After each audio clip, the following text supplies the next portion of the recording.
नाशिक ग्रामीण जिल्हा पोलीस अधीक्षक बाळासाहेब पाटील यांच्या संकल्पनेतून आडगाव पोलीस मुख्यालयात विशेष कार्यक्रमाचं आयोजन करण्यात आलं। या कार्यक्रमात गुन्ह्यांच्या तपासासंदर्भात जप्त करण्यात आलेला कोट्यावधी रुपयांचा मुद्देमाल मूळ मालकांना परत करण्यात आला। तसंच शिक्षण व क्रीडा क्षेत्रात उल्लेखनीय कामगिरी करणाऱ्या पोलीस कर्मचाऱ्यांच्या पाल्यांचा सत्कारही करण्यात आला।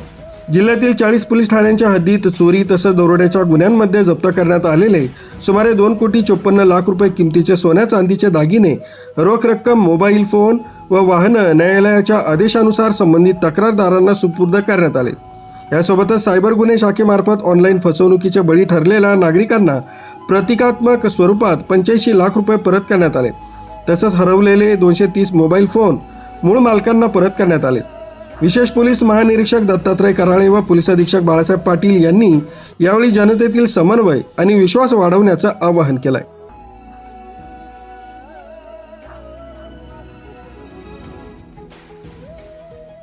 चोरी झाली किंवा आपली घरफोडी झाली आणि गेलेला मुद्देमाल आपल्याला जसाच्या तसा परत मिळावा अशी अपेक्षा ही निश्चितपणे असते आणि पोलिसांकडून सर्वात जास्त आशा असते की त्यांनी आपला मुद्देमाल हस्तांतरित किंवा जप्त केला पाहिजे आणि आपल्याला हस्तांतरित झाला पाहिजे।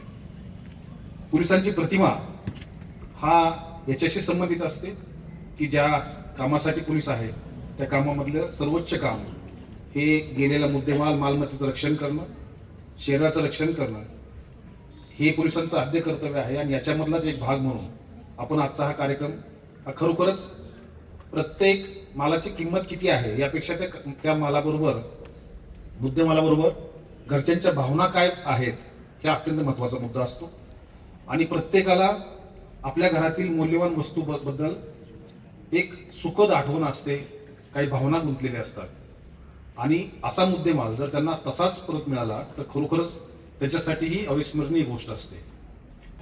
पोलीस विभागातील 10वी, 12वी व उच्च शिक्षणात 75% अधिक गुण मिळवणाऱ्या 22 विद्यार्थ्यांचा सन्मान करण्यात आला।